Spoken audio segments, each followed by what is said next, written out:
Bueno, buenas tardes.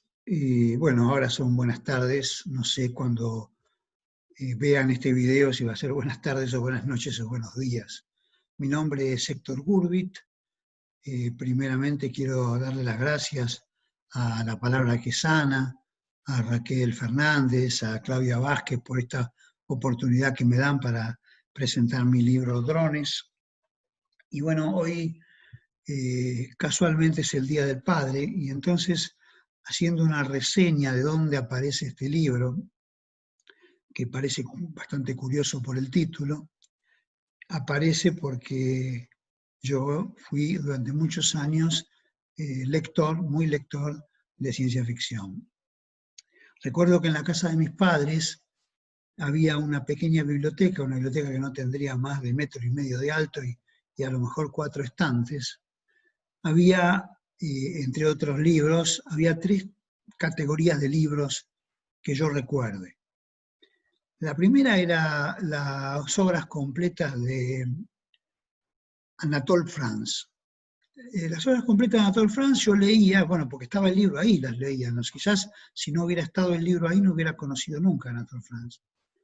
Y leía los cuentos, y había uno muy particular, porque era un personaje que se llamaba Cranqueville, que justamente a la vuelta de donde nosotros vivíamos había una calle que se llamaba así.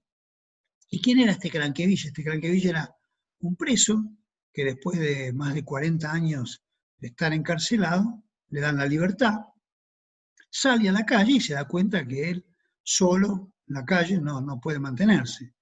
Entonces empieza a generar tropelías, a robar, a hacer este tipo de cuestiones para que lo metan de vuelta en la cárcel y poder sobrevivir. El asunto es que todo le sale mal, siempre termina robando, siempre le salen bien esos robos, esas tropelías, y nunca lo ponen en la cárcel. Bueno, esa es más o menos la historia de Cranqueville. El otro grupo de libros era unos cuadernillos que se llamaban capítulo, que tenían autores varios, tanto de prosa como de poesía, pero yo a partir de esos libritos es que empecé a leer poesía, muchísima poesía. Ahí estaban Baldomero Fernández Moreno, estaba Alfonsina Storni, estaba Raúl González Tuñón, estaba Evaristo Carriego. Tengo acá una guía que me va diciendo las cosas que recuerdo que teníamos en aquel entonces. Olivero Girondo, y por supuesto también estaba Borges. Yo leía fundamentalmente de esa revista de capítulos, esos librillos, la poesía fundamentalmente, casi no creo haber leído prosa de esos caramillos. Y el tercer grupo de libros eran novelas de Julio Verne. Las novelas de Julio Verne que yo recuerdo que estaban ahí eran 20.000 leguas de viaje submarino, Los hijos del capitán Grant, La vuelta al mundo en 80 días, del viaje de la Tierra a la Luna o algo así, no recuerdo bien el título que tenía. Bueno, estos libros de Julio Verne a mí me maravillaban. Yo me los leía, a veces me los leía 2 veces, porque yo volvía del colegio, que recuerdo que iba a la escuela primaria, salía alrededor de las 12 del mediodía, 12:30, llegaba a mi casa y mientras mi mamá me hacía la comida, yo me leía Julio Verne. La poesía la leía también de vez en cuando, y Anatole France así muy de lado en lado. Pasado el tiempo, cuando ya fui adolescente, empecé a leer las novelas de ciencia ficción, que un poco son aquellas universales, ¿no? Bueno, escritores como Ray Bradbury, Crónicas Marcianas, El hombre ilustrado, El vino del estío, que no era un libro de ciencia ficción, pero era maravilloso porque era muy poético. Los cuentos de Ray Bradbury, leía mucho Isaac Asimov, sobre todo ese famoso libro que se llama Yo Robot, que formula las 3 leyes de la robótica, que eran maravillosos. Leí también a William Golding, El Señor de las Moscas, La Tierra Permanece, El Día de los Trífidos, La Guerra de las Salamandras, en fin. Hay una cantidad fenomenal de libros de ciencia ficción, y había también muchos cuentos de ciencia ficción, y yo leía mucho a los autores de cuentos rusos de ciencia ficción. Recuerdo que había uno que se llamaba La isla de los cangrejos, donde había cangrejos que se alimentaban de metal y cuando se iban alimentando iban teniendo hijos cada vez más grandes y entonces los humanos dentro de la isla corrían peligro porque los cangrejos se los devoraban. Bueno, todas esas cosas yo leía cuando era adolescente y quizás no tanto. Después también me maravilló muchísimo, pero eso ya lo leí muchísimo más adelante, eh, Ensayos sobre la ceguera de José Saramago, que también tiene ese tinte de ciencia ficción. Hay una diferencia entre lo que es ciencia ficción y lo que es el cuento maravilloso, ¿no? El cuento maravilloso admite muchas cosas que la ciencia ficción no tanto. Bueno, ahora me estoy recordando también que leía El Eternauta, recuerdo El Eternauta, o sea, hay unos cuadernillos, no me acuerdo cuántos cuadernillos eran, pero yo un día de generoso que era, se los presté a una amiga porque le dije, mira, esto está buenísimo, léelo y nunca más lo recuperé. Pero bueno, después lo leí en alguna otra oportunidad comprándolo cuando ya venía encuadernado y ya el Eternauta se había hecho bastante famoso. El asunto es que esa ciencia ficción que yo leía me hacía comprar cosas, todo lo que yo veía que decía en la librería, decía robot, yo lo compraba, ¿no? Me gustaba también la poesía y en una de esas librerías de Corrientes encuentro un libro que se llama El poema de Robot, que lo compré. En aquel entonces yo no conocía a Leopoldo Marechal. Reconozco que a Leopoldo Marechal lo conocí bastante tarde, digamos que hace unos 15 años que lo conozco. No cuando era adolescente. Cuando era adolescente también leía mucho a Borges y también leía a Sartre, ¿no? A Jean-Paul Sartre, que tiene unos libros maravillosos. La edad de la razón es el que me acuerdo que era un cuento maravilloso, una historia maravillosa. También leía sobre héroes y tumbas, en fin, una cantidad de lectura un poco así azarosa, pero interesante. Pero este libro de poesía que se llama El poema de Robot es una suerte de como ensañamiento contra el robot, ¿no? Le tiene bronca Leopoldo Marechal al robot, lo quiere eliminar, por supuesto no va a poder. Pasó el tiempo, yo seguía haciendo poesía, y en un momento determinado, viendo una película que se llama El enemigo invisible, es una película bastante interesante, no va a pasar a la historia porque no es una gran película, pero el tema central es que una coronela la llaman por teléfono, va a su oficina, y el objetivo es matar a un supuesto terrorista con un dron en Kenia, ¿no? Desde Londres. La historia transcurre tanto en Londres como en Nueva York como en Kenia.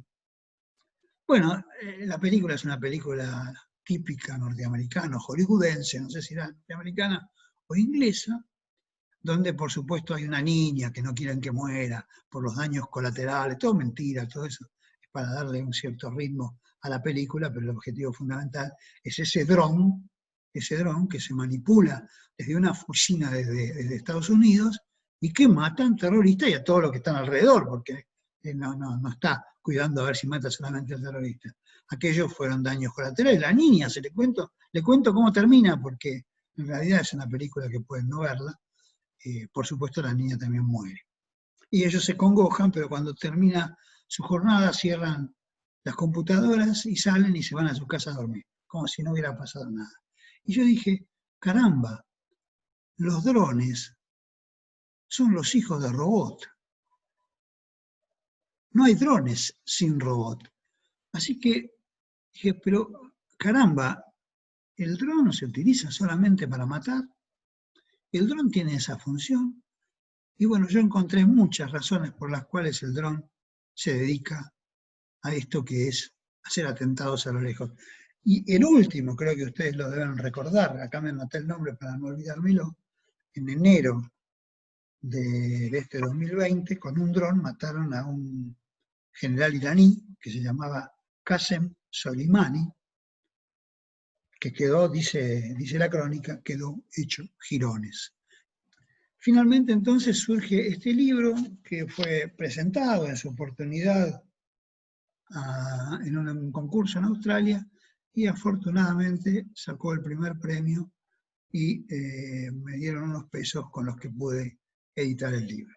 que después una edición la hizo mi amigo Marcelo Saraceno.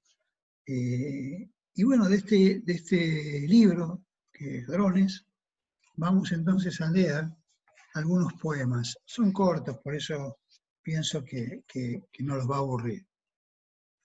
El primero que voy a leer se llama Las águilas y el dron, y tiene un acápite que dice, el acápite es de William Blake, dice así, tigre, tigre, reluciente incendio en las selvas de la noche, ¿qué mano inmortal u ojo pudo trazar tu terrible simetría? Es un poema hermoso, ¿no? El poema es más largo, pero esto es simplemente 4 versos de este poema. Y Las águilas y el dron, que es el poema en cuestión, dice así.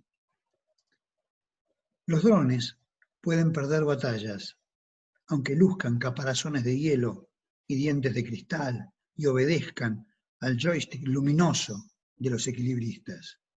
A veces tienen temores grises y se despiertan asustados, humedecen las sábanas y sus ojos fluorescentes parecen desorbitarse. Y cuando los aplastan, crepitan como cucarachas. Las águilas han desarrollado el modo de aplastar al tirano. Vamos a leer otro más. Este se llama La sublevación del dron y tiene también un acápite que es de Miguel Hernández, de un poema que se llama Sentados sobre los muertos, y que dice así, sentados sobre los muertos que se han callado en 2 meses, beso zapatos vacíos y empuño rabiosamente la mano del corazón y el alma que lo mantiene. La sublevación del dron. Una vez, un dron que en su afiebrado desborde de violencia dijo, nunca más repartiré sentencias. El general entonces, que sabe más de drones que los drones incluso, dejó el joystick de lado.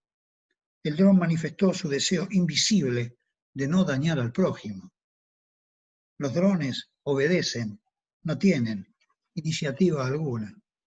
El dron, que sabe de liturgias, que acata documentos, que lee el estatuto de los drones guerreros, dijo que nunca más. Y el general, que sabe de liturgias, que acata documentos, que lee el estatuto de los drones guerreros, desactivó su fuente. Y por último, este que se llama El sueño de los drones. Y tiene un acápite de un poeta llamado Sidney Kiss, de un libro que se llama Poemas de la Guerra. Sidney Kiss nació en 1922 y murió en 1942 en la guerra.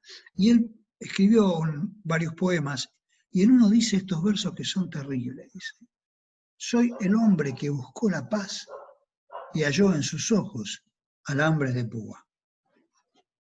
El sueño de los drones. Los drones aman la guerra. El abanico de misiles, su silbido funesto. Sueñan con objetivos para sus pies de alambre y sus almas erráticas y un Dios contemplativo que perdone. Sueñan con aplicar sutiles estrategias de fuegos artificiales en un mundo lejano donde los inocentes tienen nombres de muertos. Sueñan con tener descendencia, engendrarse en cadena, ordenando diminutas plaquetas que habilidosas manos y frías herramientas tecnológicas los hagan parir sin fecundarse. Las víctimas esperan.